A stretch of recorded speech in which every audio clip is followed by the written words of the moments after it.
Now that we've read this passage, let's see if we can answer the question. So the first question, the stance Jordan takes in the passage is best described as that of an idealist setting forth principles.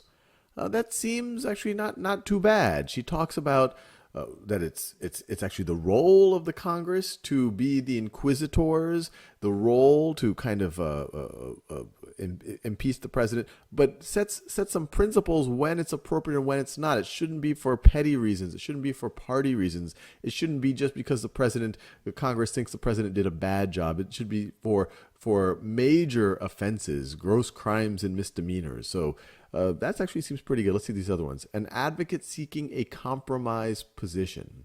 There was nothing about this speech that seemed like a compromise. She seemed like she was stating some principles in a fairly strong way. An observer striving for neutrality. There is an aspect where she kind of says, like, look, this shouldn't be about partisan bickering or about pettiness. So there is an element of, and she wants to be solemn, so she definitely wants to be a neutral in that she wants to take it seriously. But she also says, I mean, this is her first line, today I am an inquisitor. This is these are the people who are investigating and might be accusing someone. And she also says, and I am not going to sit here and be an idle spectator. That's what an observer is. An observer would be an idle spectator. She's not doing that. She's taking action. She is an inquisitor. So I think because she's being so active, I think, and frankly idealist, I think this first A is a better choice. C, I had to think about it for a second, but A feels better. A scholar researching a historical controversy? No, she's in it right now, and she's not a scholar. She's an active participant in the events, and it's not a historical event. It's happening as she's speaking. Let's go to the next question. The main rhetorical effect of the series of three phrases in lines 5 through 6, the diminution, the subversion, the destruction, is to. So this is here. And I am not going to sit here and be an idle spectator to the diminution, the subversion, the destruction of the Constitution. So she's not messing around. Convey with increasing intensity the seriousness of the threat Jordan sees to the Constitution. That looks pretty good. She's saying, I'm not going to sit here and be an idle spectator to the diminution, the subversion, the destruction of the Constitution. So that seems like she wants to communicate the intensity, the seriousness that she sees the threat to the Constitution.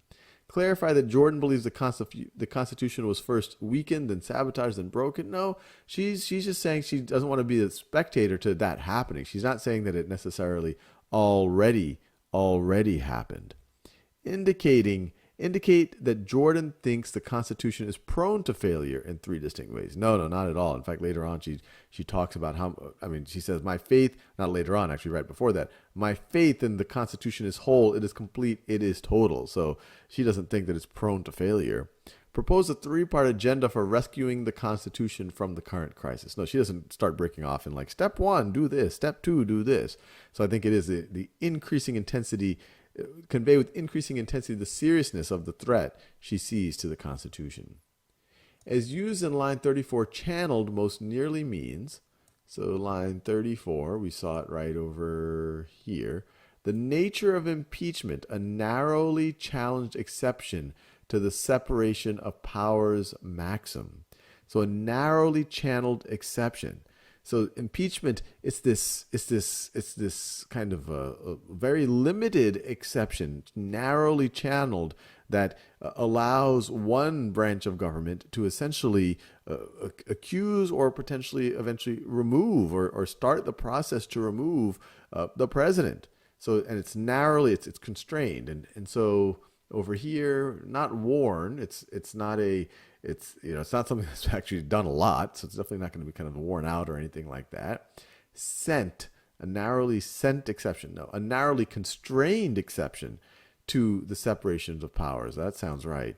Narrowly siphoned exception to the that seems strange. She's talking about, look, it's a narrowly constrained exception.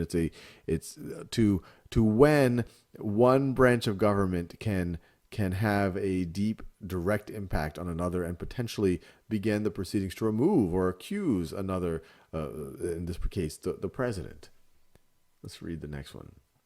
In lines 45 to 49, prosecution sent, so this is 45 to 49, so it's right here. Prosecutions of impeachment will seldom fail to agitate the passions of the whole community, said Hamilton in the Federalist Papers, number 65.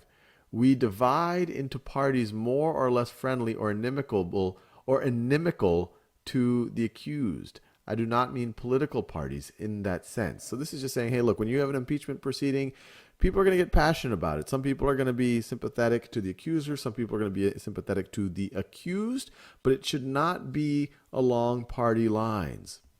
So let's see. In lines 45, what is the most likely reason Jordan draws a distinction between two types of parties? To counter the suggestion that impeachment is or should be about partisan politics. And I think that's right. You could have two groups of people, some who are on one side or the other, but it should not be along party lines. That's why she says, I do not mean political parties in that sense. To disagree with Hamilton's claim that impeachment proceedings excite passions? No, they clearly do. To contend that Hamilton was too timid in his support for the concept of impeachment? No. To argue that impeachment cases are decided more on the basis of politics than on justice? No, and she's actually arguing they necessarily need to be based on justice, and they need to transcend party politics. Which choice provides the best evidence for the answer to the previous question? So remember, in the answer to the previous question, we're saying, look, this is where she's starting to say that impeachment should not be that impeachment should not be about partisan politics. She's countering the suggestion that impeachment should be about partisan politics. So which of these lines give us further evidence? So line 13 to 16, that's up here.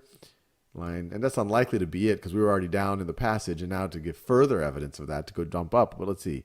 It is wrong, I suggest. It is a misreading of the Constitution for any member to assert that for a member to vote for an article of impeachment means that the member must be convinced that the president should be removed from office. No, that's not saying that this should transcend party lines. Lines 20 to 22. Lines 20 to 22. The division between the two branches of the legislature, the House and Senate, assigning to the one the right to accuse and to the other the right to judge, the framers of this Constitution were very astute. No, this just talks about that, hey, look, the framers of the Constitution, they knew what they were doing by separating, by allowing one branch to accuse and one branch to judge. She's not talking about party politics here, or the need to transcend them. Lines 50 to 53. The drawing of political lines goes to the motivation behind impeachment, but impeachment must proceed within the confines of the constitutional term high crimes and misdemeanors. So this is an interesting one. She's kind of saying, look, political lines can help motivate some of the impeachment, but impeachment must proceed within the confines of high crimes and misdemeanors. It needs to go beyond. So this one is interesting. Let's see choice D. Choice D is line 60 to 63. Common sense would be revolted if we engaged upon this process for petty reasons. Or actually, when you start at Congress, though. Congress has a lot to do. Appropriations, so it goes all the way to the line from Congress to transportation, she's just citing all of the things that Congress has to do. If it was these two lines, common sense would be revolted if we engaged upon this process for petty reasons. That might allude a little bit to the notion to transcend party politics. But the one, this one right over here, this just lists kind of the other things that Congress has to do that, shouldn't get caught up in petty things. Line 50 to 53 directly addresses the notion of political lines, but the fact that, or the need for impeachment to proceed within the confines of high crimes and misdemeanors. So to kind of go beyond that, it should not be politically based. So I would go with C.